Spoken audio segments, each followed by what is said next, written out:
Bienvenidos a mi Ay, canal. ay, ay, En unos retiro, por minutos vamos a favor. comenzar. Les pido por favor que compartan la transmisión.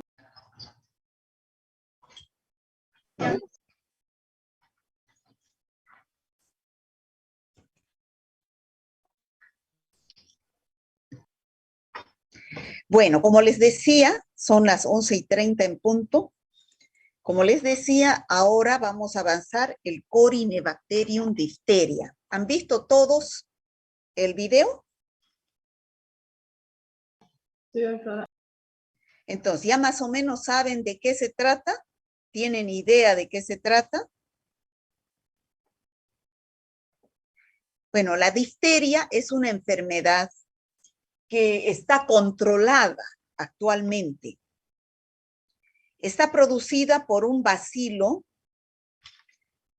gran positivo, o sea, para que nos ubiquemos, ¿ya? En esta tablita. La anterior clase habíamos visto el género Staphylococcus y la otra clase habíamos visto el género Streptococcus. Son los dos géneros más importantes de la familia de los cocos gram positivos. Ahora estamos entrando a los bacilos gram positivos. Hasta aquí, cuando terminemos bacilos gram positivos, tenemos que dar el primer parcial, ¿ya? Hoy día estos bacilos gram positivos se dividen en dos grupos, que son los no formadores de esporas y los que forman esporas. Ya saben ustedes qué son los esporos o esporas, ¿ya? Los no formadores de esporas, los que no producen esporas, aquí está el que vamos a avanzar hoy, que es el Corynebacterium diphtheria. ¿Ya? Esta es la especie que vamos a avanzar hoy, Corynebacterium diphtheria, productor de la enfermedad que ustedes han visto que se llama difteria. Y vamos a avanzar también la Listeria monocytogenes. Para la próxima clase vamos a ver el Bacillus anthracis y Bacillus cereus, y para la otra clase vamos a ver el género Clostridium. O sea que de aquí a unos 15 días más o menos estuviéramos dando el primer parcial, ¿ya? Entonces, para que se ubiquen dónde estamos. Entonces, el Corynebacterium diphtheria es una bacteria, ya hemos dicho, es un bacilo gram positivo que produce una enfermedad llamada difteria. ¿Qué es la difteria? Es una infección, bueno, hay difteria cutánea y hay difteria respiratoria. La más importante es la difteria respiratoria. Voy a cerrar la sala, ¿ya? Bueno, ya está cerrada. La más importante es la difteria respiratoria, que es la que más vamos a hablar, porque la difteria cutánea no es muy grave, pero sí la difteria respiratoria. ¿Y qué es la difteria respiratoria? Es una enfermedad donde se forma una pseudomembrana, como estamos viendo aquí en la figura, una pseudomembrana. Esta pseudomembrana está formada por la toxina que produce esta bacteria, que es el Corynebacterium diphtheria. La toxina de esta bacteria destruye, produce necrosis de los tejidos del epitelio respiratorio y como consecuencia de esos tejidos necrosados se va a formar esta pseudomembrana. ¿Qué harían ustedes si tienen una pseudomembrana, una placa que se forma en sus vías respiratorias? ¿Qué signo, síntoma más importante tuvieran ustedes? Obstrucción de las vías Deficiencia al respiratorias. respirar. Obstrucción de las vías respiratorias. Entonces, este paciente va a tener dificultad para respirar y puede morir rápidamente por un paro respiratorio. Ya por eso es que es tan importante esta enfermedad. ¿Ya? Ya hemos visto esto, que está dentro de los bacilos gram positivos, el Corynebacterium diphtheria y la Listeria monocytogenes. Bueno, ¿cómo es morfológicamente esta bacteria? Ya hemos dicho que es un bacilo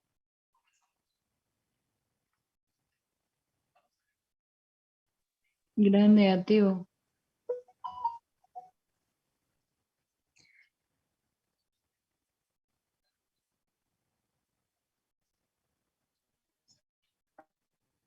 Para estar informados, obviamente.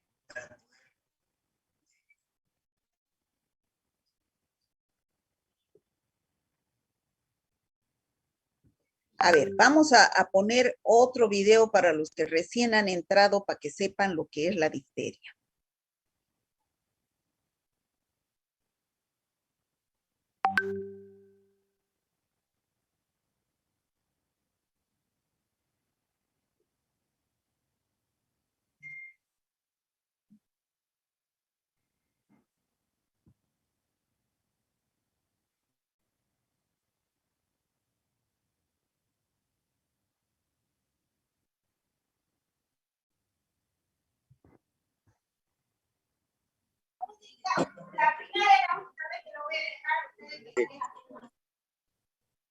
De enfermería o de cualquier otra carrera realizando esta clase para que ustedes puedan saber y conocer los puntos importantes con respecto a esa enfermedad, ¿ok?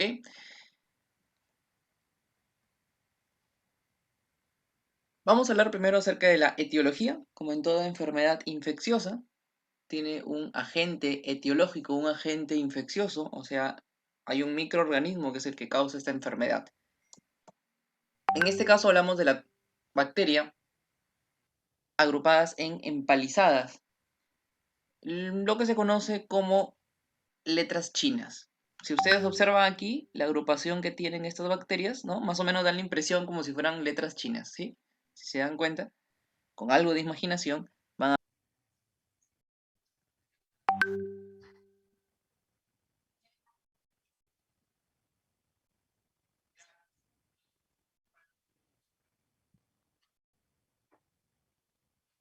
Bueno,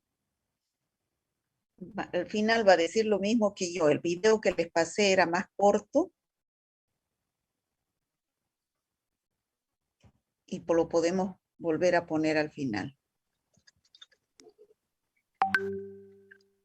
Bueno, entonces este es un bacilo gram positivo. ¿Me están escuchando, chicos? Sí, doctora.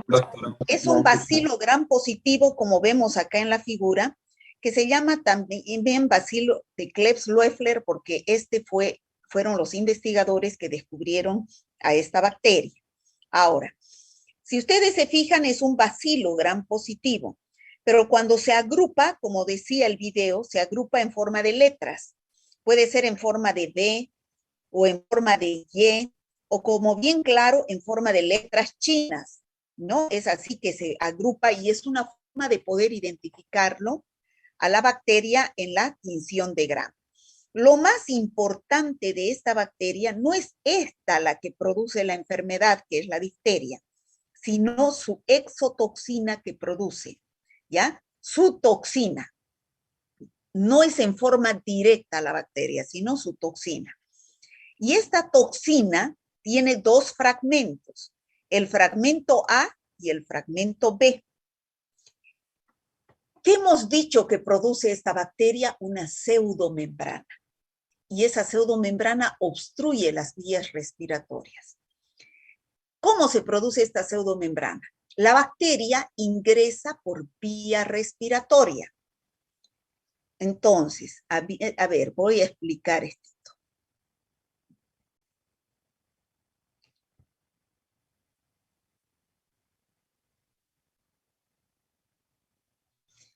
La bacteria ingresa por vía respiratoria. Aquí tenemos dos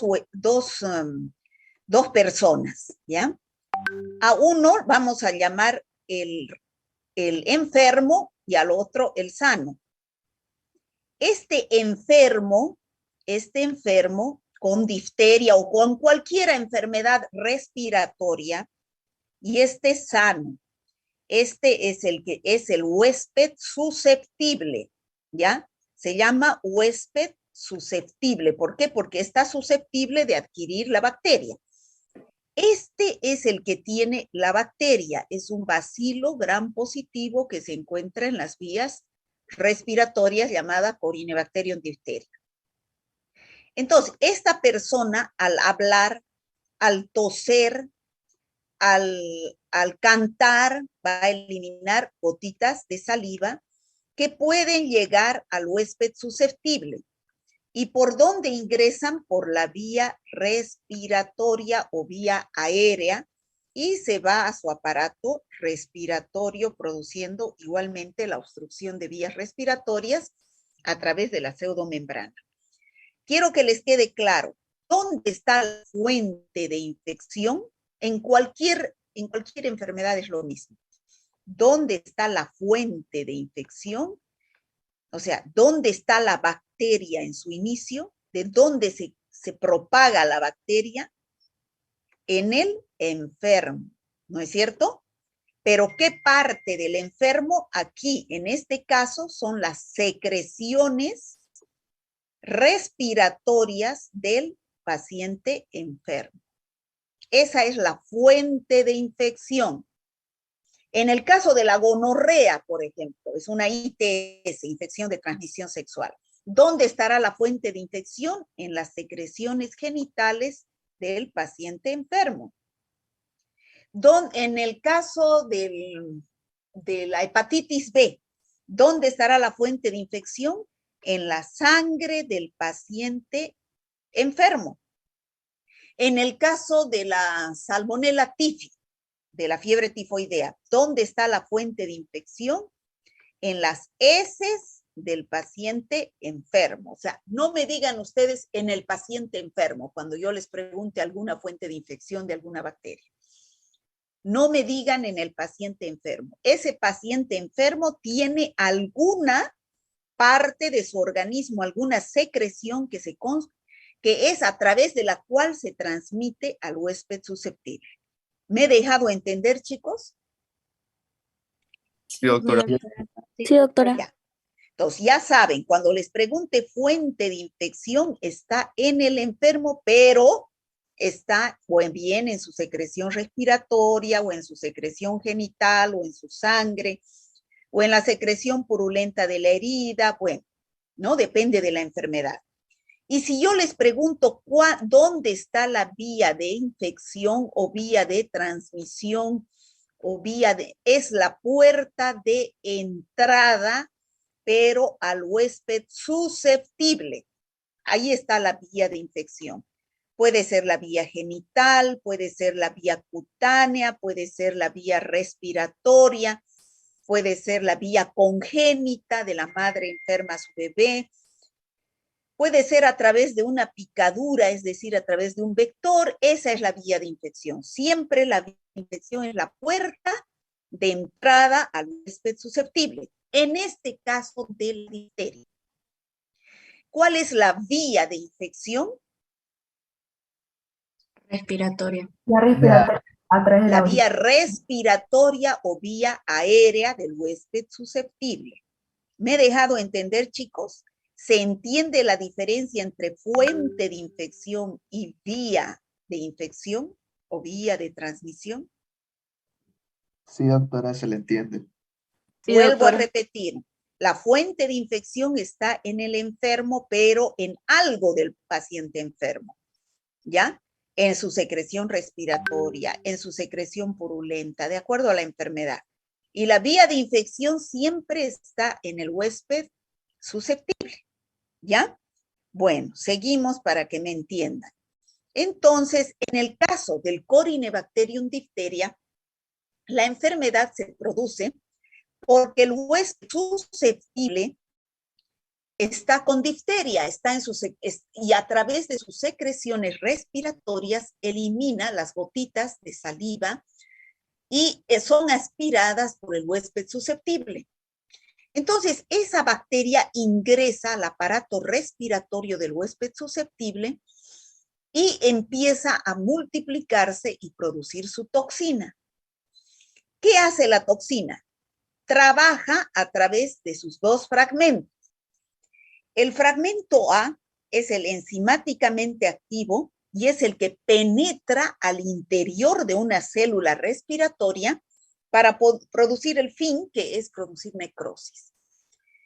¿Y por qué se produce la necrosis? Porque inhiben la síntesis proteica de esas células. Y al inhibir la síntesis proteica, entonces esa célula se muere, ¿ya?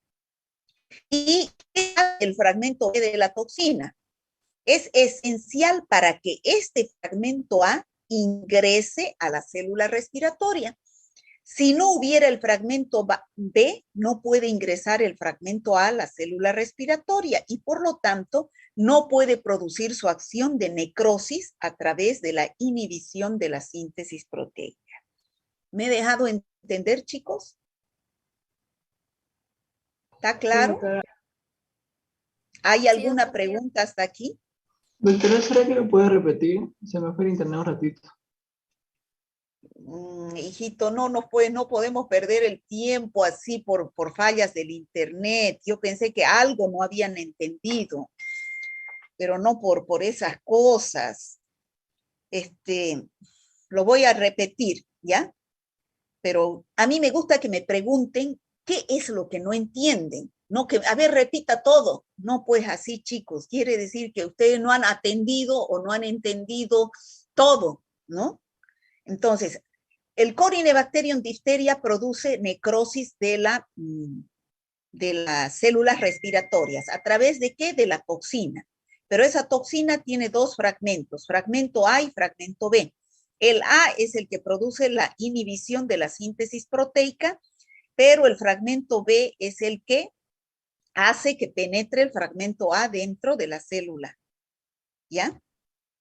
Bueno, entonces, esa acción patógena del Corynebacterium diphtheria en producir la difteria no solamente se debe a la toxina. La toxina es la más importante, pero también tiene otros factores que son el antígeno K, el corfactor, enzimas como la hialuronidasa, la DNasa, que contribuyen a que la bacteria penetre dentro de las células respiratorias y que pueda liberar su toxina, que es la responsable de la necrosis, y de esas células necrosadas es que se forma la pseudomembrana. ¿Es así? Que tenemos dos tipos de difteria. La difteria respiratoria, que es la que acabo de mencionar, que es la que se forma la pseudomembrana. Esta pseudomembrana es de las células necrosadas, ¿ya?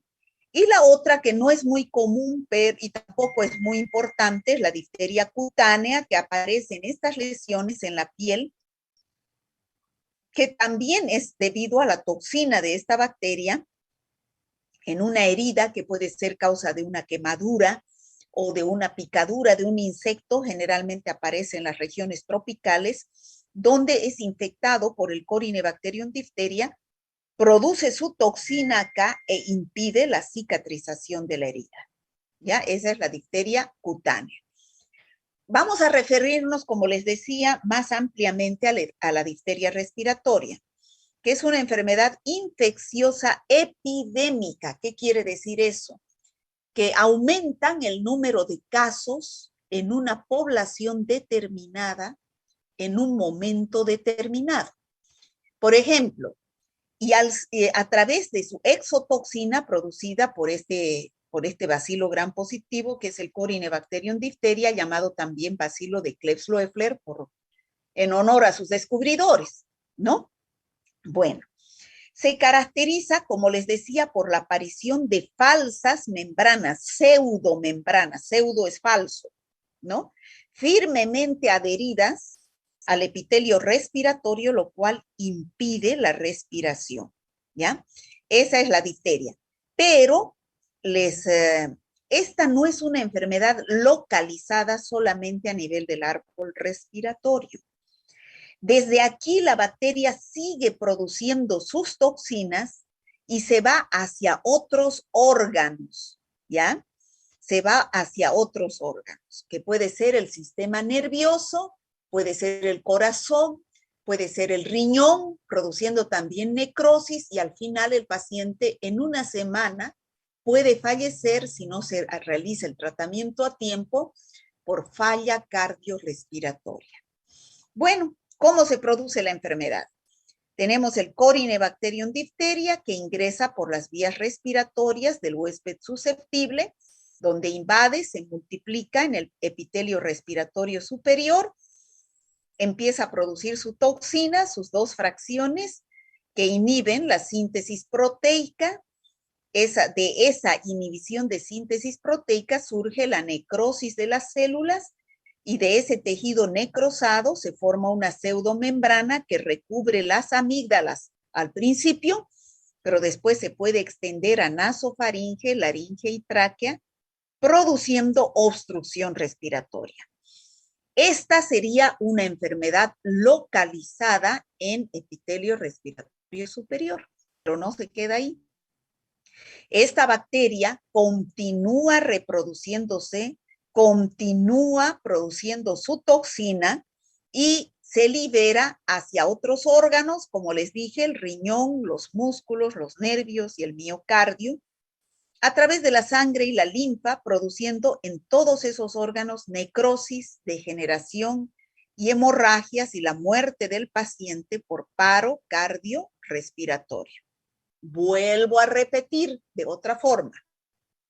Al inicio es una infección respiratoria por la formación de la pseudomembrana, pero después se vuelve una infección generalizada porque la bacteria libera sus toxinas que llegan al corazón, a los riñones, al sistema nervioso, produciendo un paro cardiorrespiratorio.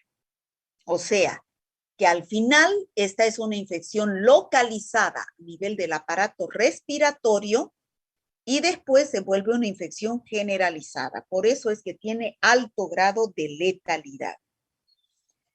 ¿Hasta ahí me he dejado entender? Sí, doctora. Su periodo de incubación es de 2 a 5 días, es decir, el periodo que transcurre desde que yo respiro aire contaminado con esos bacilos hasta que llega al epitelio respiratorio es de 2 a 5 días. Y para la difteria cutánea es mayor, 7 días, ¿ya? ¿Cuáles son los signos y síntomas? La clínica, en otras palabras. Hay algunos que son no específicos. ¿Qué quiere decir no específicos? Que también aparecen en otras enfermedades, que son fiebre leve, escalofríos, ¿no? En el 50 al 85% de los casos. Malestar, dificultad respiratoria, odinofagia, voz ronca, disfagia, tos, náuseas, vómitos, o sea, los mismos signos no específicos de cualquier infección respiratoria, ¿no? No específicos, porque puede presentarse estos signos también en una gripe, en un resfrío, en una faringitis. Los signos y síntomas específicos al inicio de la infección van a ser estos signos no específicos, donde no vamos a pensar de que sea una difteria. Los primeros días la madre llevará a su niño con estos signos y el médico puede pensar, es una faringitis, puede ser estreptocócico viral, pero no mejora con el tratamiento dado y vuelve después de unos 3 o 4 días ya con signos y síntomas específicos. Ya le hace abrir la boca y observa la pseudomembrana con presentación de nasofaringitis, laringitis y dificultad respiratoria. Entonces, aquí observamos una pseudomembrana del tejido necrosado que produce la exotoxina del Corynebacterium diphtheria. Al inicio, en el primer periodo, hay que diferenciar con faringitis viral, que es una faringe eritematosa, edematosa, con mononucleosis infecciosa producida por otro virus, que es el virus del Epstein-Barr, que produce la enfermedad del beso, o por faringitis por estreptococos, que tiene puntos blancos de pus. Pero aquí lo que se forma es una pseudomembrana. Por lo tanto, lo más característico es la pseudomembrana. Al observar ya ustedes como médicos la pseudomembrana, no hay vuelta que dar. El diagnóstico es clínico, ¿ya? Ustedes saben que existen 3 pilares fundamentales para dar el diagnóstico de una enfermedad. ¿Quién me puede decir cuáles son? El clínico, epidemiológico y el laboratorio. Muy bien. El clínico, que es los signos y síntomas. Al principio, por los signos y síntomas, yo puedo decir es una faringitis vírica o estreptocócica o es una mononucleosis, yo no puedo estar seguro al principio, ¿ya? Pero después de unos 3 días, cuando aparece ya la pseudomembrana, la clínica es soberana. aquí digo es una difteria, y el paciente tiene odinofagia, disfagia, disnea, es una difteria. Entonces la clínica ahí juega un 90%. ¿Ya? La epidemiología, segundo pilar. ¿Qué tengo que preguntarle en anamnesis al paciente? ¿Hay alguien en su casa que tenga los mismos síntomas? Para ver si la infección no es de origen respiratorio a través de las gotitas de saliva. La edad, los niños, es más frecuente. Tercera pregunta que tengo que hacerle, ¿ha sido vacunado con la vacuna pentavalente? La pentavalente es la vacuna que cubre 5 enfermedades: difteria, tétanos, coqueluche, meningitis por Haemophilus y hepatitis B. Entonces, si la madre me dice, no, no lo he vacunado o solo le he puesto una dosis, entonces ese niño está propenso a tener una difteria. Entonces, ya cuando vaya al principio un niño así con faringitis, ustedes deben decirle, ¿y está vacunado para la difteria? ¿No? ¿Está vacunado con la pentavalente? ¿No? Entonces, esos son datos epidemiológicos, la edad, cuántas personas viven en la misma casa, si hay alguno que está con la misma signo, sintomatología, duermen en el mismo cuarto, ¿no? Porque el hacinamiento facilita estas infecciones respiratorias, en invierno es más frecuente. Esos son datos epidemiológicos. Segundo pilar fundamental que yo tengo que saber como médico para preguntar al paciente en la anamnesis y que me den luces para que yo tenga un diagnóstico. Y tercero, los datos o que es los métodos auxiliares de diagnóstico. Vuelvo a repetir, no solamente es el laboratorio los métodos auxiliares de diagnóstico, también están las radiografías, las ecografías, las tomografías, ¿no? Pero en este caso de las bacterias es el laboratorio bacteriológico. Entonces, para estar seguro, ya estoy un 90% seguro si veo esa pseudomembrana, pero con fines epidemiológicos para decir, así como ha dicho el ministro ayer, hay la cepa AB2 que está circulando del COVID, SARS-CoV-2, bueno, hay la cepa AB2 del serotipo Omicron que está circulando en Bolivia. ¿Por qué? Porque han hecho un estudio de esa cepa, un estudio de secuencia genética del ADN del virus, lo han hecho un estudio en La Paz y han visto que es la cepa AB2, ¿no? O BA2. Entonces, lo mismo sucede aquí. Para que el ministro diga, es un caso de difteria, tiene que pedir un análisis de laboratorio, porque solamente así yo digo es difteria y con fines de que el paciente no se muera hago el tratamiento para difteria. Pero yo para estar seguro y dar un diagnóstico seguro y informar, estamos ante una epidemia de difteria, yo tengo que aislar a esa bacteria. Tengo que pedir un cultivo de esta pseudomembrana para que en el laboratorio hagan su examen directo, su tinción de Gram, su cultivo, su identificación y su antibiograma. ¿Ya? ¿Me dejo entender, chicos? Sí, doctora. Les estoy dando con ejemplos, con todo para que me entiendan, bien aplicadito. ¿Ya? Entonces, pero esta pseudomembrana no puede retirarla el bioquímico. ¿Por qué? Porque está bien pegada a la faringe y puede sangrar. Entonces, ustedes médicos tienen que separar con una espátula y sacar como un pedacito de esta pseudomembrana, se puede decir como una biopsia, para enviarla al laboratorio, ¿ya? Bueno, y pedir el análisis bacteriológico de esa secreción de la pseudomembrana, Bueno, ¿y qué hago yo para el tratamiento de ese paciente? Que ya veo que está con una pseudomembrana y se puede morir. ¿Por qué? Porque se puede morir por un paro cardiorrespiratorio. Lo primero que tengo que hacer, a ver, vamos a ver aquí, cito. Aquí está. Lo primero que tengo que hacer es medidas generales, ¿ya? Medidas generales. Ese paciente probablemente llegue a una terapia intensiva o a una emergencia, primero a una emergencia, con signos generalizados, ya de una infección generalizada, con obstrucción respiratoria, ya esa bacteria llegó al corazón, produjo miocarditis, y entonces hay que evitar que el paciente le venga un paro cardiorrespiratorio. Hay que someterlo a oxígeno o a un respirador mecánico. Esas son las medidas generales. Evitar que el paciente se muera, ¿ya? Segundo lugar, tengo que hacer una seroterapia. ¿Y en base a qué es la seroterapia? A una antitoxina. ¿Qué será una antitoxina?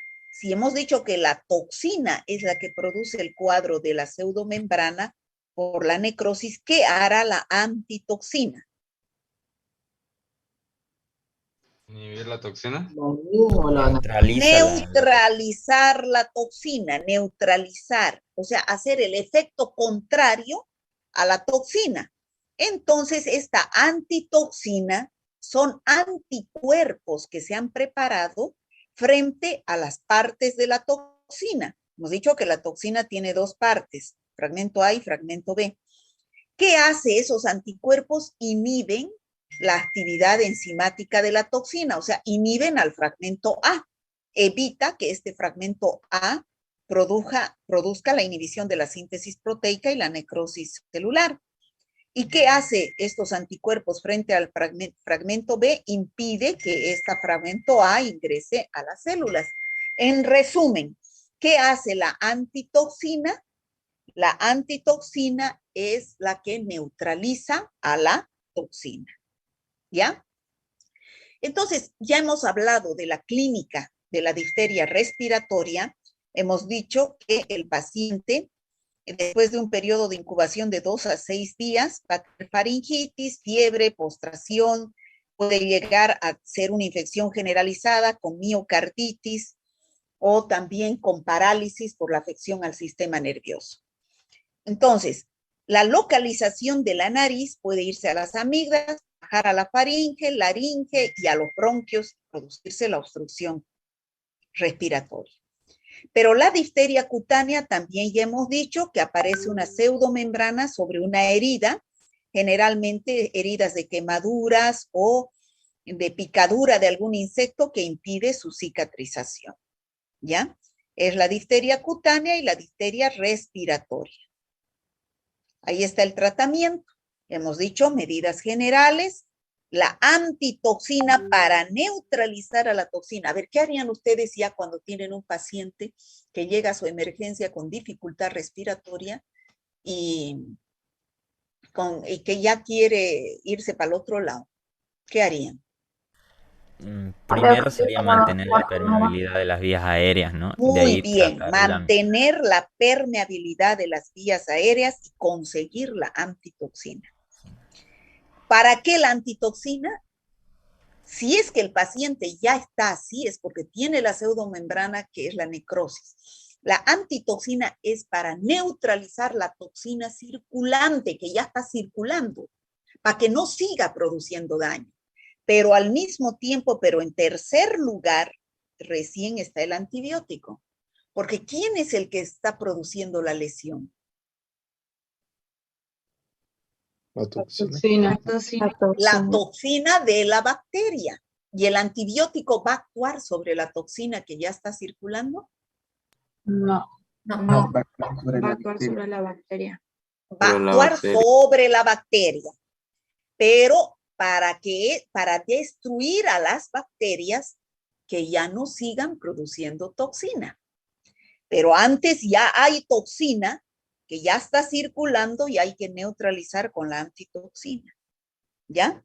¿Qué antibiótico? Penicilina, eritromicina. ¿Me he dejado entender, chicos, hasta aquí? Sí, doctora. Sí, doctora. Sí, doctora. Sí, doctora. Ya. Bueno, el diagnóstico de laboratorio, ya saben que ustedes tienen que sacar una muestra de esa pseudomembrana y en el laboratorio van a hacer un examen directo una tinción de Gram, donde se van a ver los bacilos Gram positivos, las pruebas, el cultivo, donde va a crecer la bacteria en agar sangre telurito, y van a hacer las pruebas de identificación. Una de esas es la prueba de catalasa y el antibiograma, y les van a hacer el diagnóstico correspondiente, el informe correspondiente. Bueno, volvemos a repetir la epidemiología. La fuente de infección son las gotitas de saliva, la vía de transmisión es la aérea, y el huésped susceptible generalmente son pacientes que no han recibido la vacuna. Por lo tanto, la principal profilaxis, todo el mundo sabe qué es profilaxis, ¿no? Prevención. Prevención, doctora. Es un programa de Prevención. Profilaxis es prevención. Entonces, que no confundan, chicos, esto es fundamental, no confundan tratamiento con profilaxis. ¿Cuál será la diferencia, chicos? la profilaxis es a personas sanas para evitar la enfermedad. Muy bien. Se hace profilaxis en personas sanas. No se hace en personas enfermas. El tratamiento se hace en personas enfermas. Así como del COVID. Nos vacunamos los que estamos sanos. Si está enfermo, no puede vacunarse, ¿no? Y se hace tratamiento a las personas que están con la enfermedad, ¿ya? Entonces, ¿qué tenemos para evitar la enfermedad? Vuelvo a repetir, es la vacuna pentavalente. Penta quiere decir 5. Cubre 5 enfermedades: difteria, tétanos, coqueluche o tosferina, también se llama la coqueluche, hepatitis B, meningitis, pero la meningitis producida por esta bacteria, Haemophilus influenza serotipo B, que vamos a avanzar más adelante. Esta vacuna está cubierta por el PAI, que es el Programa Ampliado de Inmunizaciones, que es el que encargado de la vacunación en forma gratuita a toda la población boliviana, ¿ya? Se aplica esta vacuna pentavalente a los niños, a los recién nacidos, a su segundo mes, la primera dosis, al cuarto mes, la segunda dosis, y al sexto mes, la tercera dosis, y una dosis de refuerzo al año y medio, ¿ya? Ahora, ¿qué se hace, por ejemplo, si aparece un caso de difteria en un paciente de 12 años o en una persona adulta? No le van a poner pues la pentavalente. Hay otra vacuna, no a la persona, ¿no? Ya a la persona hay que hacer tratamiento contra la difteria con antitoxina. Pero ¿qué se va a hacer en la población cercana a esa persona enferma? ¿Se va a poner la pentavalente a los mayores? No. No. La vacuna antitetánica creo que es, doctora. No, la antitetánica La es solo DT. para el tétanos, hijita. La DT, muy bien. La DT es una vacuna que protege contra estas dos enfermedades, DT, difteria y tétanos. ¿Ya? Difteria y tétanos. La DT es la que se pone a las personas mayores. Bueno, aquí tenemos profilaxis, desinfección en el caso de la difteria cutánea, el toxoide diftérico, que es la antitoxina, aislar a las personas, evitar contacto directo, y la antitoxina, ¿no? Bueno, eso sería difteria. ¿Hay alguna pregunta de difteria o de Corynebacterium difteria antes de pasar a la segunda bacteria?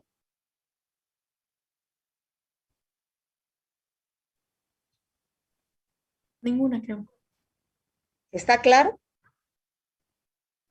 ¿O no se ha entendido nada? Sí, doctora, todo. Ya. Entonces vamos a pasar a la segunda bacteria de esta clase, que es la Listeria monocytogenes.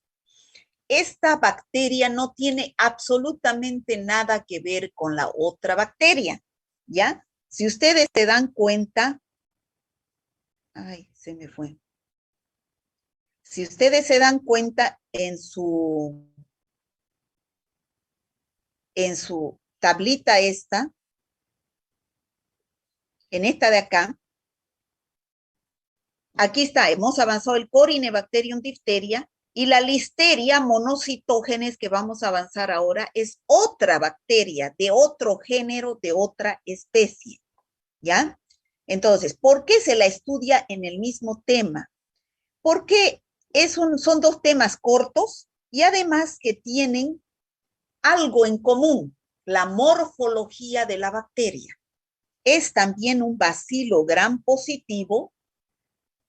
Es un bacilo gram positivo que se agrupa en forma de Y, de L y de letras chinas, pero nada tiene más que ver, ¿ya? Esta bacteria produce una enfermedad llamada listeriosis. ¿Y qué es la listeriosis? Es una antropozoonosis. ¿Qué quiere decir antropo? Es hombre, zoonosis, animal. Es una enfermedad de transmisión desde los animales. Este bacilo gram positivo infecta a los animales, sobre todo a los mamíferos, a las aves y también a los peces, y se transmite al hombre, ¿ya? ¿Cómo es este bacilo? Ya les dije, la bacteria se llama Listeria monocitógenes en honor a Lister, que es el primer investigador que habla sobre la asepsia, ¿no? Y monocitógenes porque es una bacteria que estimula a producir monocitos, ¿ya? Entonces, que es una célula sanguínea. Es un bacilo gram positivo en forma de letras, como ya dijimos anteriormente. Aquí está, recibe el nombre por Joseph Lister y de su capacidad de que extractos de su membrana son capaces de estimular la producción de monocitos, que son células sanguíneas. Ya de ahí viene monocitógenes. Se encuentra diseminada ampliamente en el ambiente, o sea que es una bacteria saprófita. Puede estar libre en la tierra, en el agua, en los alimentos y también en las deposiciones humanas y de los animales. Por eso es que se encuentra en la tierra. Ya es una bacteria saprófita. Donde también se encuentra, puede encontrarse en las hortalizas, en los cereales, en las legumbres, que se contaminan con tierra y materia fecal de los animales. ¿Por qué las hortalizas? Ustedes me dirán. Porque es una antropozoonosis, nos viene de los animales, pero estos animales enfermos puede que eliminen las heces en la tierra o en los ríos, y entonces esos ríos corren y riegan a las huertas donde hay hortalizas, legumbres, y si no comemos desinfectando esas hortalizas, podemos comer listerias. O también esos animales que están con listeriosis, los comemos o sus productos. Por ejemplo, una vaca y su leche, su huevo, que es su queso, yogur, que son productos. Las gallinas, los huevos, su carne. Bueno, está en los alimentos, ¿no? Esa es la fuente de infección de la listeria. Esto es cuando son adultos que no sean la única fuente de infección de humano a humano es la mujer embarazada con listeriosis a su bebé, ¿ya? A eso se llama listeriosis neonatal, ¿ya? Esta mujer tiene listeriosis y a través de esta mujer no va a tener ninguna signo-sintomatología, no tiene clínica, pero puede tener listeria en la vagina como colonizante, como microbiota en pequeña cantidad sin producir ninguna infección, o también puede tener a través de su sangre y a través de la placenta contaminar al bebé. Entonces, este bebé puede infectarse con listeriosis y puede darle meningitis neonatal o sepsis neonatal, o bien esta mujer puede tener un aborto, no puede llegar a nacer bebé o parto prematuro. Es la única transmisión de listeriosis de humano a humano. Lo demás es a partir de o bien de alimentos o bien de respirar aire contaminado donde están estos animales enfermos o a través de una herida que ingresa en los manipuladores de los animales. Pueden ser los carniceros, pueden ser los ganaderos, los que trabajan con animales enfermos, ¿no? Bueno, es un patógeno intracelular que puede crecer tras la ingesta de alimentos contaminados y sobrevive al pH ácido del estómago, ¿no? También puede producirse por contacto con la piel y mucosas, tras colonización vaginal o por vía transplacentaria. ¿Se acuerdan de otra bacteria que hemos estudiado en la anterior clase que también producía meningitis neonatal al pasar el niño por el canal del parto de una madre que tenía la bacteria en la vagina? Sí, el Streptococcus agalactidae. Muy bien, Streptococcus agalactiae. Pero en el caso del Streptococcus agalactiae es un coco gram positivo y la transmisión solamente es al pasar por el canal del parto. En cambio acá, la listeria se contamina al bebé por dos mecanismos. Uno, igualito que el Streptococcus agalactiae al pasar por el canal del parto. Y dos, por vía transplacentaria, eso es vía sanguínea. De la madre, su sangre de la madre pasa al bebé. Por eso es más grave, ¿ya? Entonces, esa es la forma de transmisión al bebé. Aquí está más claro esto. La madre, a través de su sangre, infecta la placenta, de la placenta al feto, y ese puede nacer con sepsis o meningitis neonatal. O si no, al pasar por el canal del parto, igual que el Streptococcus agalactiae. ¿Está claro, chicos? Sí, Es la única transmisión de humano a humano. Los adultos se transmiten a través de los animales. Tres vías. Uno, por contacto con secreciones infectadas. Por ejemplo, es una enfermedad profesional. Yo soy un ganadero y estoy con los animales. O soy un carnicero y manejo sus carnes. Tengo una microherida y el animal que estoy manejando está enfermo. Ingresa la listeria y esa es la puerta de entrada. Contacto o a través de una herida. Segundo, ingestión, la más común. Al comer alimentos de animales con listeria. Tercera vía, respiratoria o aérea. Yo también soy veterinario o soy en los establos, respiro aire contaminado con listeria, ¿ya? O tierra contaminada con listeria, entonces son tres vías en los adultos. Doctora, ¿Sí? una pregunta. ¿Qué pasa con los animales del monte, por ejemplo? Quiero comerme un tatú, digamos, con mi familia, alguien cazó y trajo a la casa un tatú o una urina, ¿no? ¿Cómo puedo asegurarme o es inseguro comer ese tipo de animales? No es inseguro, pero yo no he leído nada de listeria. ¿Es mamífero el tatú? No que yo sepa, pero la orina sí. ¿Es mamífero? No estoy seguro, pero la orina sí es mamífero. Entonces dice que puede haber en cualquier animal mamífero. Entonces, tampoco tenemos seguridad de las vacas, ¿no? Tampoco tenemos seguridad de los cerdos. Nos comemos sin saber que tengan listeria. ¿Qué es lo que hay que hacer? Cocer bien los alimentos, ¿no? O sea, si de una orina no sabemos, o sea, si no sabemos de una vaca que están supuestamente, están bien controlados, ¿no? Peor vamos a saber de una orina. O sea, ¿qué es lo que hay que hacer? Asegurarse profilaxis, ¿no? Cocer bien los alimentos, tomar leche pasteurizada, hervida, no leche cruda. No solamente en el caso de estos animales de la listeriosis, sino también de la brucelosis, que es una enfermedad que viene de los animales. También del síndrome urémico hemolítico, de la Escherichia coli enterohemorrágica. Hay muchas bacterias que pasan a través de los animales que vamos a ir estudiando de a poco. El Mycobacterium bovis que se encuentra en la leche, ¿no?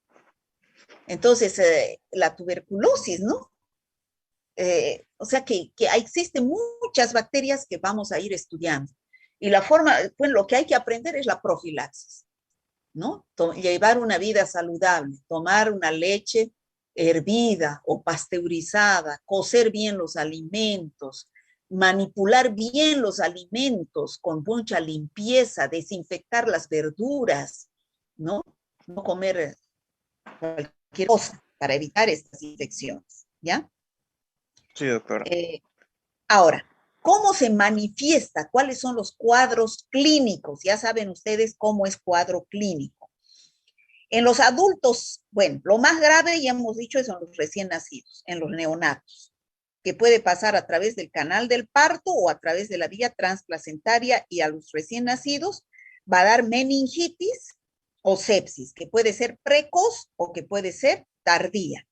Cuando es precoz, ya hemos dicho, igual que el Streptococcus agalactiae, los primeros 4 días de vida, ese niño nace en estado de muerte aparente, no llora al nacer, rinitis purulenta, o sea, sale una secreción por la nariz, su hígado y su vaso están grandes y puede tener una erupción que después se va a una meningitis y después a una sepsis, 50% de letalidad.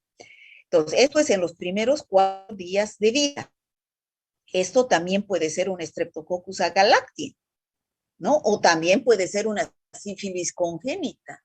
Entonces, ¿qué es lo que hay que hacer? Saber qué microorganismos producen estos cuadros. Si nace un niño así, yo no estoy seguro que sea una listeria, ¿no? Que puede ser un Streptococcus agalactiae, o puede ser un treponema pálido, una sífilis congénita, o puede ser un VIH. Tantas cosas que pueden hacer un niño así. Entonces, ¿qué tengo que hacer? Lo único que me ayuda es el laboratorio. Tengo que saber qué pedir.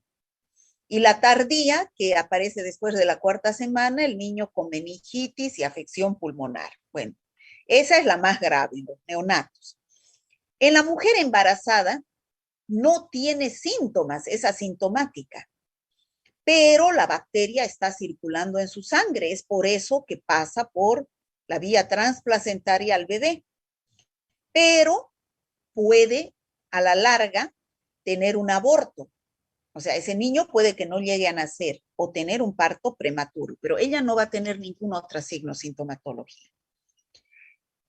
En los inmunodeprimidos, como los pacientes VIH o cualquier inmunodeprimido, diabéticos, trasplantados, ¿qué va a producir? Meningitis, sepsis, meningitis o meningoencefalitis, ¿ya? Y en los sanos, en cualquier inmunocompetente que ingresa la listeria, que nos comemos estos alimentos con listeria, la infección es asintomática. La mayoría no van a presentar ningún síntoma, pero puede que se manifieste con un leve cuadro de diarrea o pseudogripe. ¿Cuántos habremos pasado por una listeriosis y decíamos es una diarrea o es una gripecita? Y ustedes se van a dar cuenta que cuando avancemos virus, la mayoría de los virus pasan con una gripe y no supimos que tuvimos, ¿no? Entonces, la mayoría de los adultos sanos, hombres y mujeres, son asintomáticos. ¿Está claro, chicos? Chicos. Sí, doctora. Bueno, aquí repasando la epidemiología, el reservorio va a ser animal. Generalmente se encuentra en los mamíferos, pájaros y peces, sus carnes, sus productos, ¿no? Y la única transmisión interhumana es la vía congénita, de la madre al bebé. En los demás es a través de 3 mecanismos, ¿no? Que es a través de la inhalación, a través de la vía oral, o también puede ser a través de una enfermedad profesional, ¿no es cierto? A través de una herida.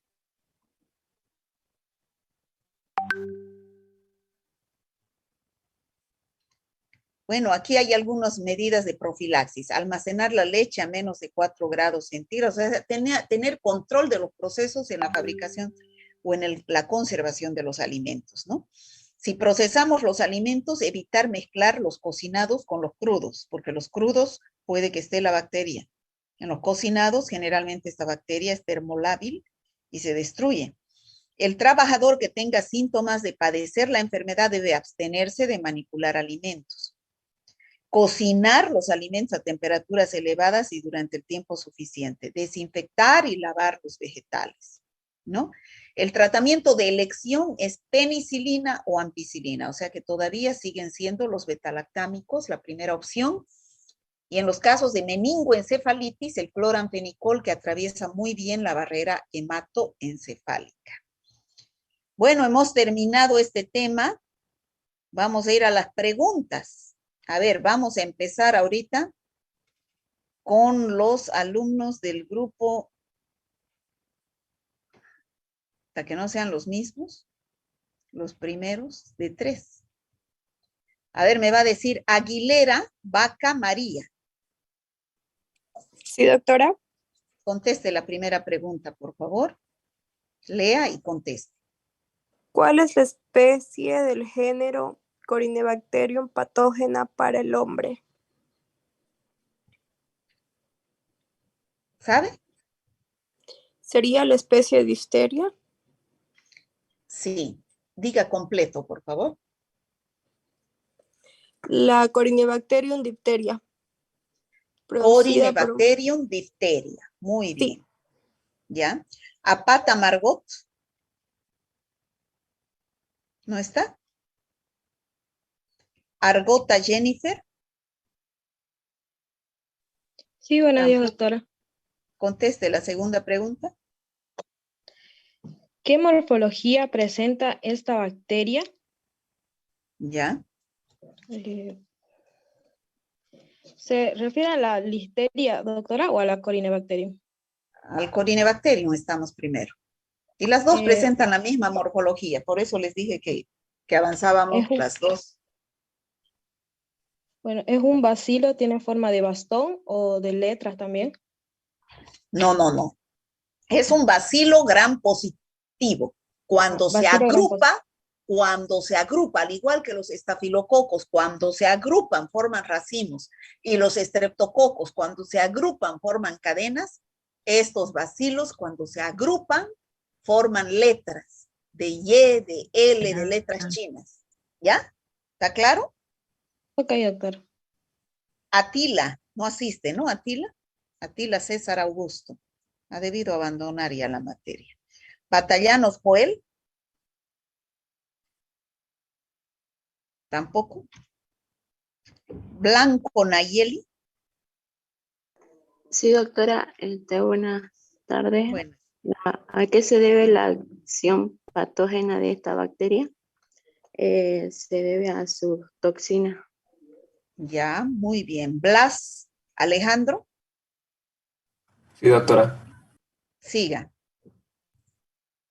¿A cuántas fracciones presenta esta toxina y cuál es la acción de cada una de ellas? Bueno, la toxina tiene 2 fragmentos, un fragmento A y un fragmento B.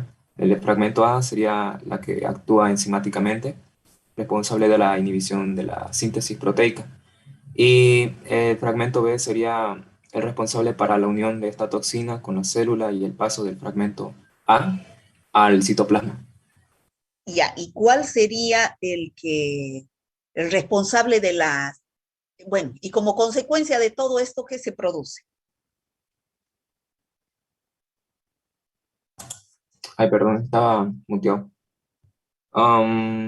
Se produce lo que es la difteria respiratoria y difteria cutánea.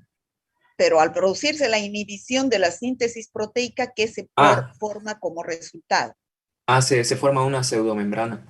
Muy bien, de la necrosis de todo eso se forma una pseudomembrana. Muy bien. Muy bien. Canaviri Marín tampoco asiste.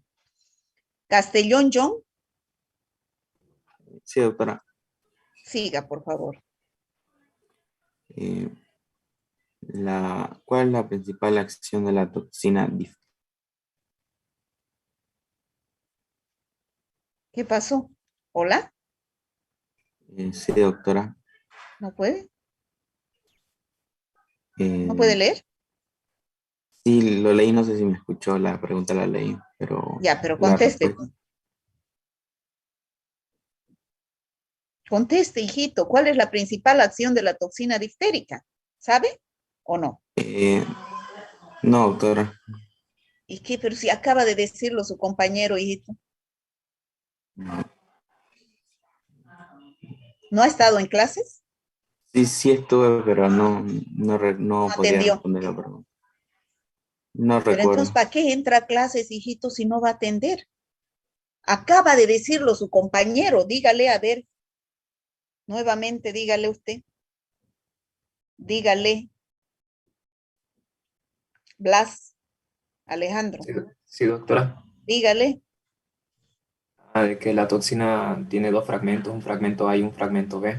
Que el fragmento A se puede decir que es el responsable en No, sí de la pero necrosis. ¿cuál es la principal acción de la toxina diftérica?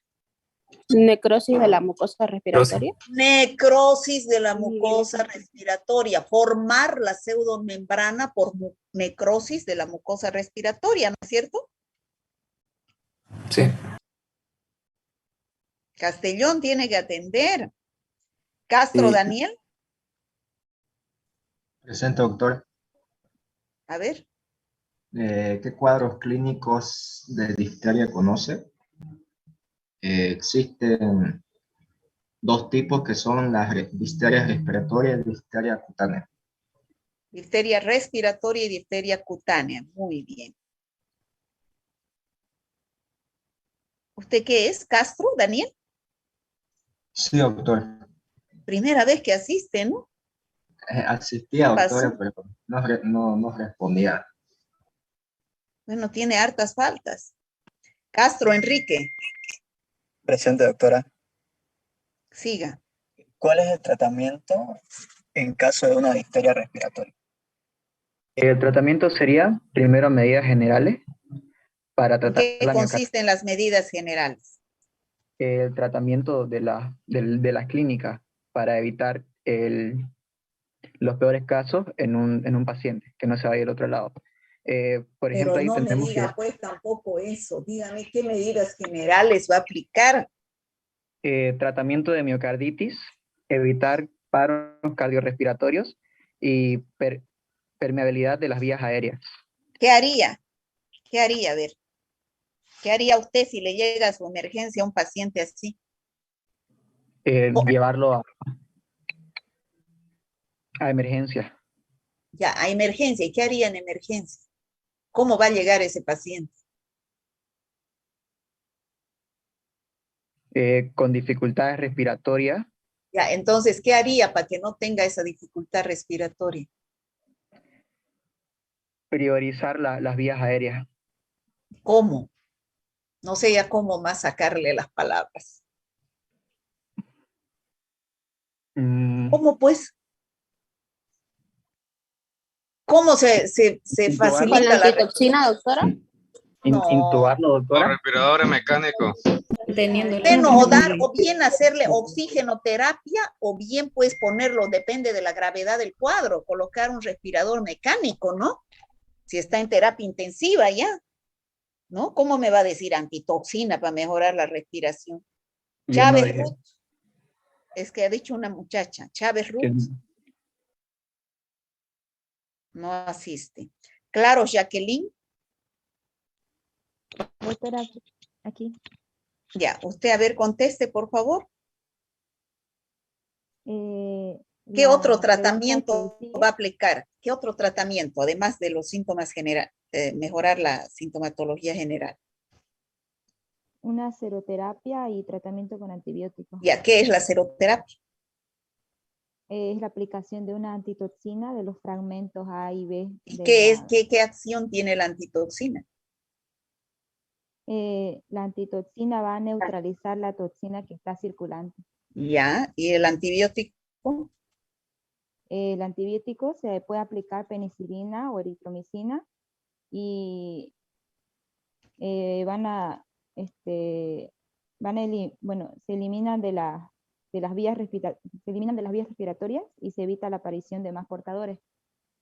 Pero, ¿qué va a eliminar? ¿Qué es lo que elimina el antibiótico? La bacteria Corynebacterium A la difficile. bacteria, pues, mijitas, ya han estudiado tanto antibióticos. tantas clases de antibióticos. ¿Cuál es la función del antibiótico? Destruir o inhibir a la bacteria, ¿no?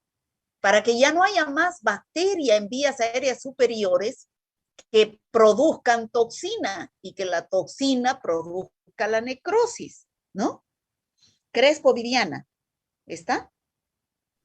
Presente, doctora. Ya. ¿En qué consisten las medidas generales? Bueno, eso ya se ha dicho.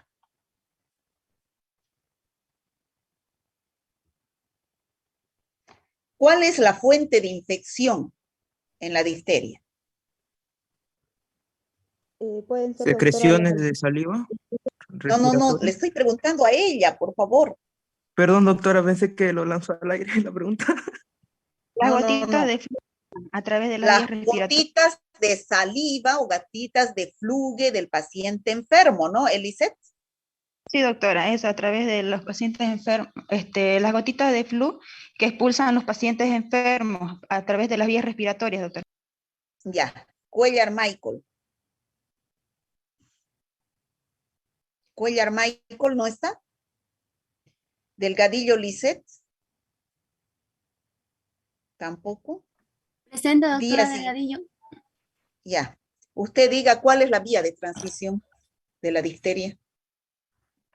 La vía de transmisión de la difteria sería donde ir al huésped susceptible, que sería su vía respiratoria. La vía respiratoria del huésped susceptible.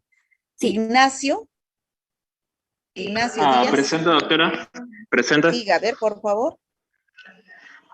¿Cuáles son las medidas de la profilaxis en la difteria? En este caso, las medidas de profilaxis sería, por ejemplo, la vacuna pentavalente, la cual previene la difteria, el tétanos, la hepatitis B, meningitis y coqueluche. Que todas son provocadas por la Haemophilus influenzae tipo B. No, hijito. ¿Todas son provocadas por Haemophilus influenza? No. La vacuna pentavalente para todos, por favor, para que les quede claro. Parece que no he explicado bien yo.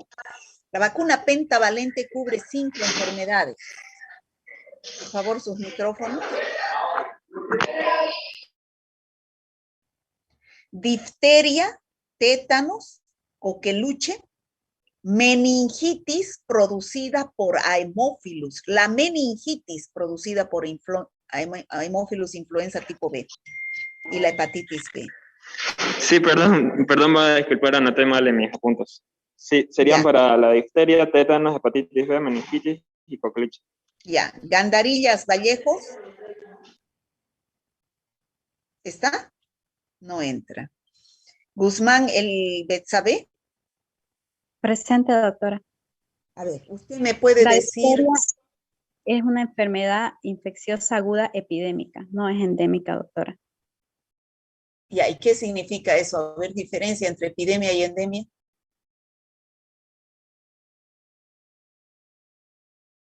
¿Sabe? Sería que, de acuerdo al... Si es que hay personas contagiadas, puede diseminarse más rápido en el ambiente en el que vive. No, yo le he preguntado, ¿qué es epidemia? Usted me ha hablado, es una enfermedad epidémica, no endémica. Entonces, no hay que hablar de memoria. Hay que saber qué uno está hablando.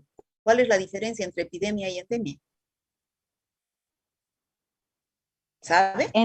Endémica es que se da en una sola región, doctora. No me engaño. No. ¿Alguien sabe? Yo, doctora, endémica es propia del lugar, ¿no? A una determinada región, y epidemia sería cuando aumenta el número de casos en una determinada población y en una determinada región, ¿no? Muy bien. Chicos, hay 3 términos que ustedes tienen que saber saliendo de esta clase. Epidemia, ya que su compañera ha hablado de eso, ¿no? Pero para hablar hay que saber.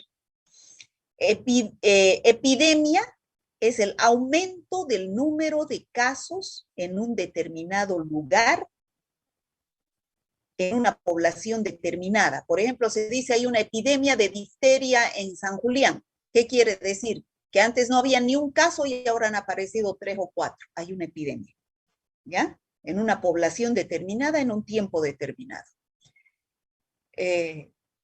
Endemia es todo el tiempo hay casos.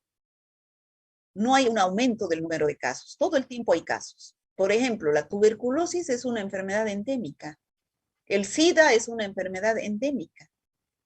¿Qué más es? El COVID se va a volver una enfermedad endémica, que todo el tiempo van a haber casos. Pero hay epidemia cuando aparecen aumento del número de casos como las que nos va a llegar, dice, de aquí a 2 semanas, ¿no? Va a haber aumento del número de casos porque hay una cepa que no había antes y que la han descubierto, que está circulando. Entonces, la mayoría de la población no está inmunizada contra esa cepa y se va a enfermar, ¿no? Y va a ser susceptible a esa infección. Eso es una endemia. La diferencia entre endemia y epidemia. El Chagas es una enfermedad endémica. Por todo el tiempo hay casos. No puede haber epidemia de Chagas, ¿no? Y pandemia es cuando la enfermedad es tan grande que cruza fronteras, de continente a continente. Eso es pandemia. Gran cantidad de casos. ¿Se deja entender, chicos? Sí, doctora. Sí, doctora. Ya. Bueno, eso, las medidas de profilaxis estábamos, ¿no? Una es la pentavalente y en las personas mayores, Iglesias Fabiana, ¿me va a decir que está, Iglesias? Sí, doctora. En las personas mayores, ¿cómo se va a hacer la profilaxis? Si, por ejemplo, en el segundo año de medicina ha aparecido una persona con difteria, ¿qué van a hacer? ¿Qué se puede hacer?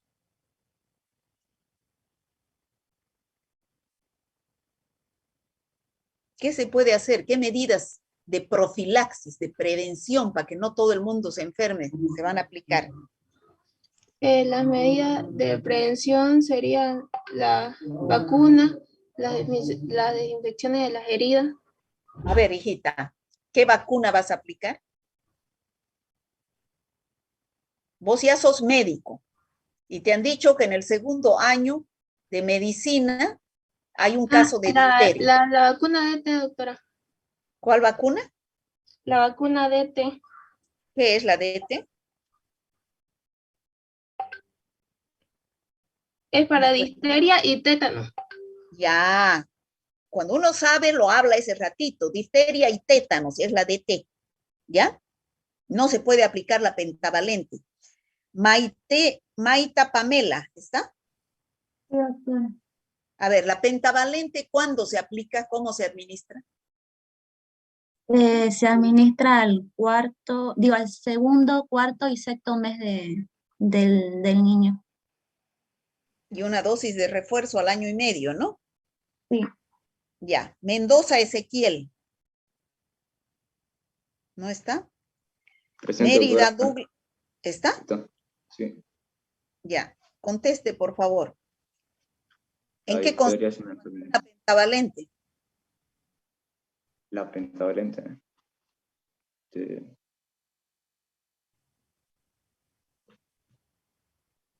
¿A qué sirve la vacuna pentavalente? La vacuna pentavalente era para...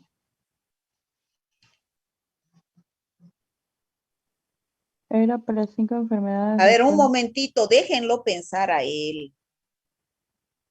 ¿Estaba usted en clases, Ezequiel? Sí, doctora, está en clase. Pero ¿y por qué no sabe qué es la pentavalente? ¿No estaba atendiendo? Mis apuntes. No, no, es que los apuntes no, porque acaban de hablar sus compañeros y yo acabo de volver a decir y a repetir. Chicos, no entren por decir presente, entren por aprender algo. ¿Cómo pues Ezequiel no va a saber para qué es la vacuna pentavalente? No sabe. A ver, Si recuerdo, creo que era algo para contra la difteria, el tétano, la hepatitis B, la meningitis y el coqueluche. Algo así. No, no es algo así. Usted va a ser médico y tiene que hablar con propiedad y con seguridad. ¿Ya? No quiero volver a escuchar que me diga si no me acuerdo, si mal recuerdo, creo que es así. No, usted es un estudiante de medicina que está estudiando algo bien simple y que le obligo a que aprenda. ¿Ya? Usted tiene que salir, no tengo que disculparlo. ¿Ya? No tengo que disculparlo. Usted tiene que aprender eso hoy día. ¿Para qué sirve la pentavalente? ¿Qué enfermedad descubre? La difteria, tétano, coqueluche, hepatitis B y meningitis. ¿Cualquier meningitis? Es lo que es la... La meningitis es producida por hartas bacterias que ya hemos visto. Streptococcus agalactiae, Staphylococcus aureus, para cualquier meningitis es. No, doctora, ¿Qué dicen? es para la Haemophilus influenzae tipo B. La meningitis producida por Haemophilus influenza serotipo B. Porque ¿qué es lo que se pone en una vacuna? A ver, ¿qué les inyectan? ¿Qué les inyectan? Un antígeno. ¿Saben ustedes? El antígeno. ¿Y qué es el antígeno? Son virus Es atenuados. una proteína. ¿Es un virus o es una parte del virus o es su ADN o es su pared celular, pero es algo del virus? En este caso, la pentavalente está hecha con 5, que son 5 microorganismos. Uno, el Clostridium tetani, el Corynebacterium diphtheria, después está el virus de la hepatitis B, después está la Bordetella pertussis para la coqueluche, y está el Haemophilus influenza serotipo B para la meningitis. ¿Ya? No es para cualquier meningitis. Si a algún niño lo vacunan con la pentavalente, no está protegido contra todas las meningitis, solamente contra la meningitis producida por Haemophilus influenza serotipo B, porque esa es la más frecuente en los niños. Para prevenir la meningitis estreptocócica por neumococo, por Streptococcus pneumoniae, hay otra vacuna que se coloca solita, pero esa hay que comprarla, ¿ya? Mérida Douglas, ¿está?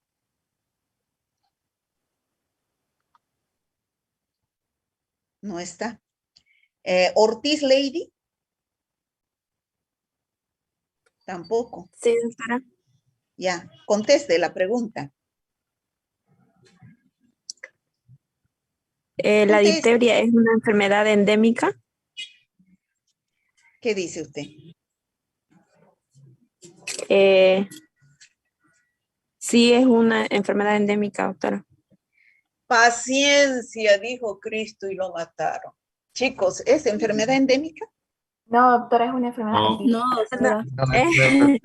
Es epidémica, doctora, perdón. Entonces usted Que no ha hay un aumento entendido de lo que casos. yo he explicado. No ha entendido lo que yo he explicado, ¿no es cierto? La diferencia entre epidemia y endemia. No, sí entendí, doctora, que me concentré. Es un aumento, es una epidémica porque hay un aumento de casos en un lugar determinado. Y endémica ya sería cuando solo hay, bueno, están en el tiempo, pero existen aumento de casos, digamos. Todo el tiempo hay casos recurrentes. En una epidémica no hay. Sí la entendí, doctora, perdón. Ay, señor.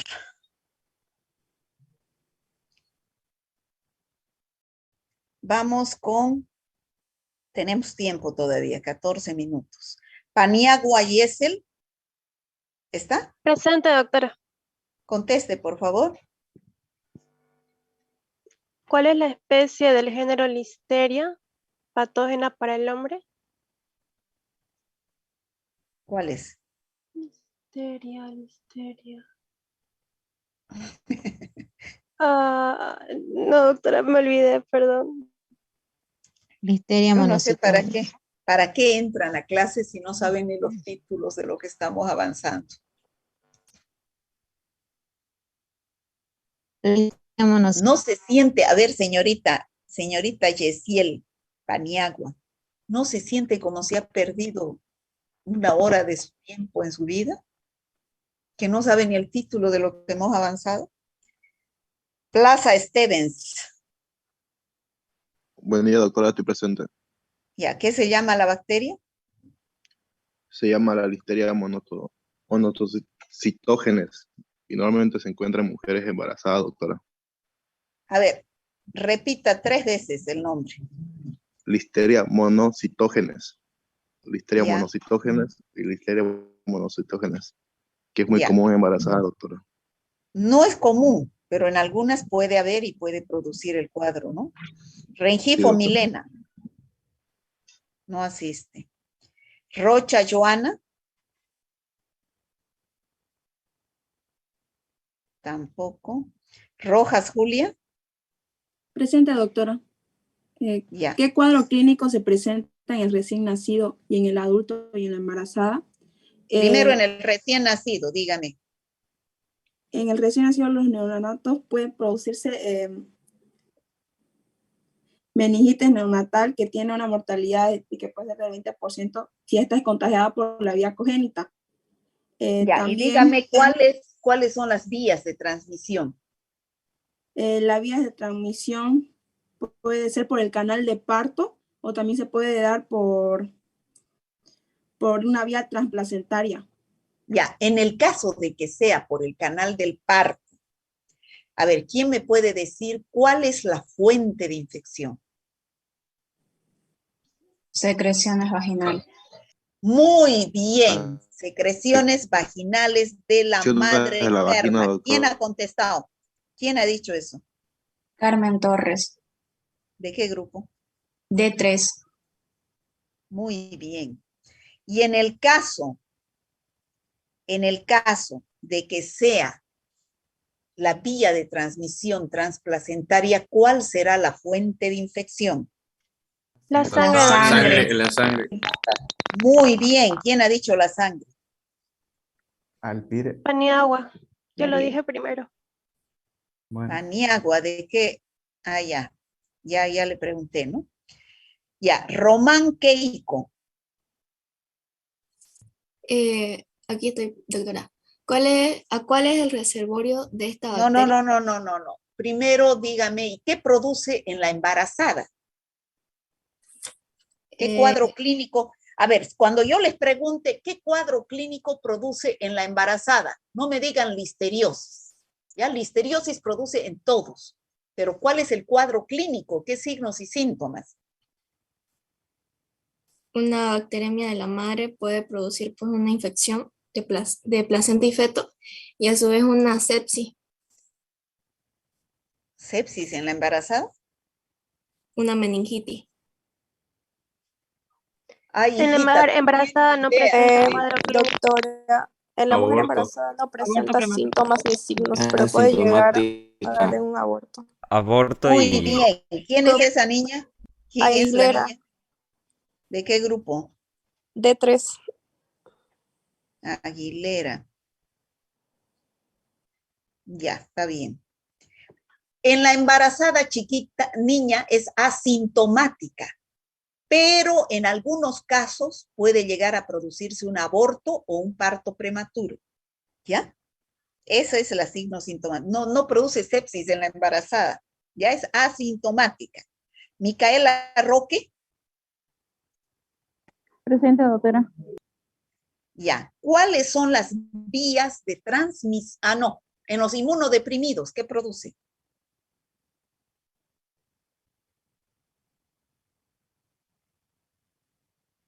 Nada. Rosales Jorge. Presente, doctora.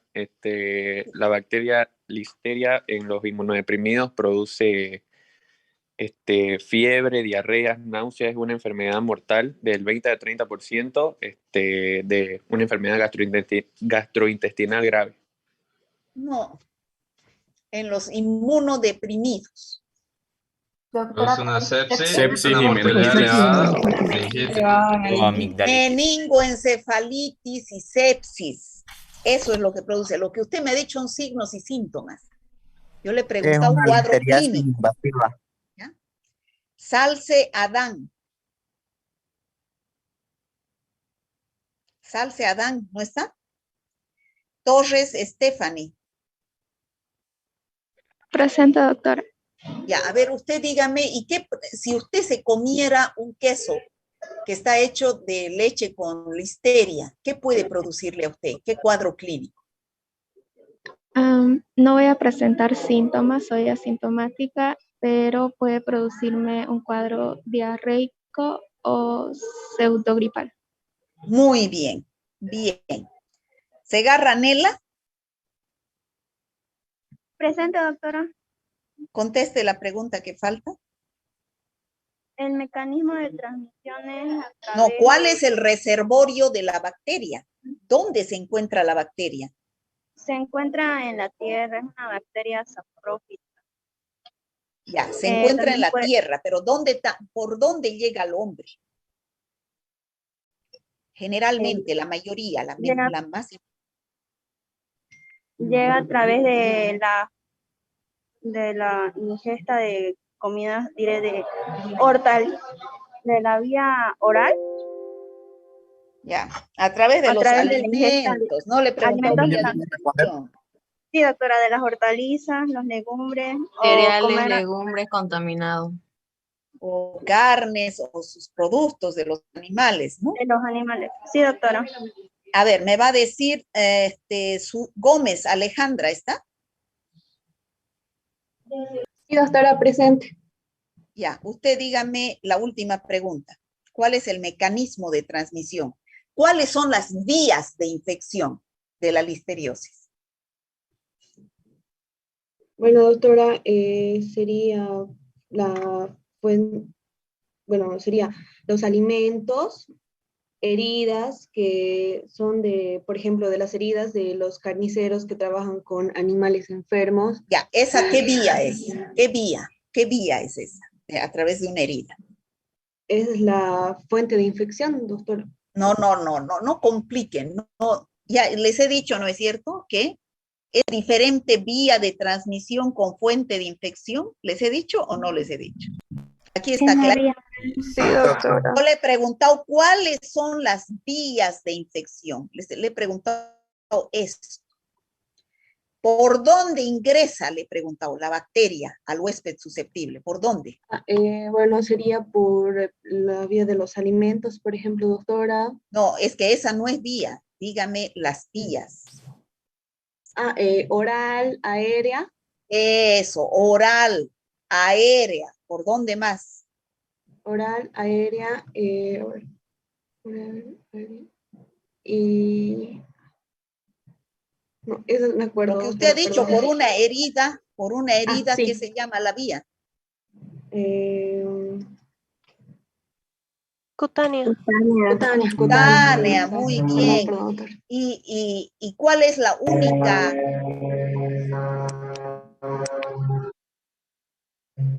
A ver, me va a decir Aguirre, de Lady, ¿está? Vía transvaginal. ¿Es usted Aguirre? Perdón, escuché Aguilar.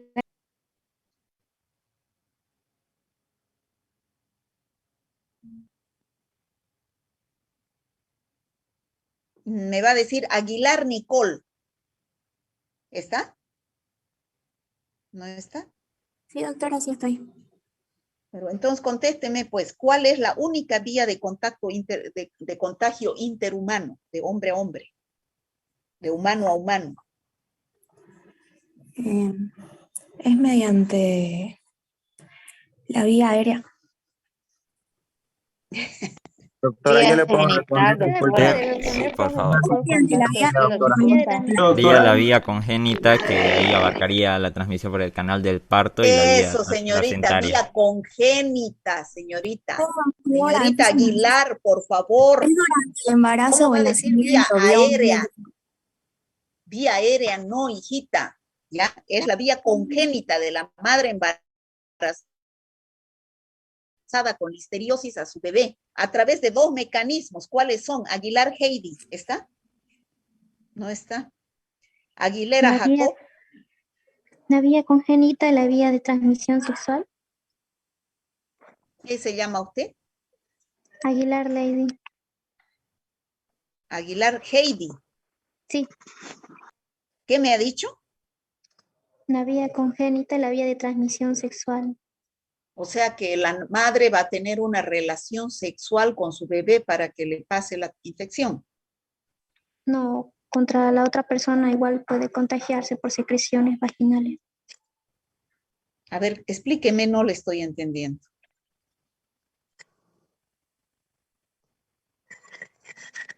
¿Han entendido, chicos, a su compañera? No. Tiene que aprender, yo sé que usted sabe, pero tiene que aprender a expresarse. Ha dicho barbaridades, ¿ya? Yo he preguntado cuáles son las vías de transmisión congénica, o sea, de la madre a su bebé. Y usted me ha dicho sexual. ¿Cómo va a ser sexual, hijita? Sexual es de un hombre a una mujer o de un hombre a un hombre, depende del tipo de relación, pero sexual.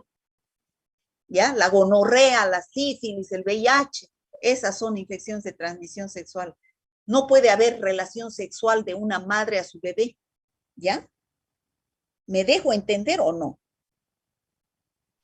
Sí, señorita sí, Hey, ya, no sí, vuelva doctora. a decir eso, ¿ya? ¿Cómo puede pasar una madre a su bebé? Son dos mecanismos. El canal del parto y la vía transplacentaria. Muy bien, el canal del parto, donde la fuente de infección es la sangre, y la vía transplacentaria, perdón, la vía, no, perdón, he dicho al revés yo. El canal del parto, donde la fuente de infección es las secreciones vaginales de la madre con listeria, y la vía transplacentaria, donde la fuente de infección es la sangre, que es el cordón umbilical de la madre a su bebé. ¿Ya, niña? ¿Ha entendido? Ya. Bueno, chicos, a ver, Aguilera Jacob, ¿está? No está. Alanoca, tampoco. Alpire, Daniel. Presente, doctora. Amutari, Dayana. Presente, doctora. Arias, Nirvana. Presente, doctora. Arroyo, Machado. Presente, doctora. Avendaño, Andrea. Presente, doctora. Ayala, Fabiola. Presente, doctora. Becerra, Valquiria. Presente, doctora. Bejarano, Milton. Caiguara, Darwin. Presente, doctora. Canaviri, Diana María. Presente, doctora. Canaza, Jorge. Céspedes, Presente, doctora. Avendaño. Presente, doctora. Chubey, Amli. Delgadillo, Lisset. Delgadillo, Lisset. Delgado, Fiorella. Presente, doctora. Delgado, Sánchez. Presente, doctora. Dos Santos, Valeria. Durán, Marín. Presente, doctora. Durán, Tania. Presente, doctora. Ferrufino, Egues. Presente, doctora. Flores, Alejandra. Presente, doctora. Leati, Iris. Lepeña. Presente, doctora. Lozada, Jael. Presente, doctora. Martínez, Belén. Presente, doctora. Porcel. Presente, doctora. Icaña, Daniela. Presente, doctora. Quinteros. Presente, doctora. Quispe, William. Presente, doctora. Rengel. Presente, doctora. Rodríguez, Ariel. Presente, doctora. Segundo, Selena. Presente, doctora. Cerrudo, Saday. Presente, doctora. Solís, Fernanda. Presente, doctora. Suárez, Fernando. Presente, doctora. Tapia, Neisa. Presente. Villarruel, Bianca. Presente, doctora. Zambrano, Nicole. Presente, doctora. Zurita, Micaela. Bueno, se pueden salir los del D2 y D3. Voy a llamar al D1. Estamos, Del D3 no me... estamos sobre la hora, ¿ya? Ámbar Sonia. Presente, doctora. Ansieta Mildred. Presente, doctora. Arteaga Alejandra. Presente, doctora. Ascar Runs. Presente, doctora. Valderrama Mogro. Presente, doctora. Burgos Chávez. Presente, doctora. Calla Deimar. Presente, doctora. Chambi Dayana. Presente, doctora. Chávez Mariel. Presente, doctora. Condori Sandra.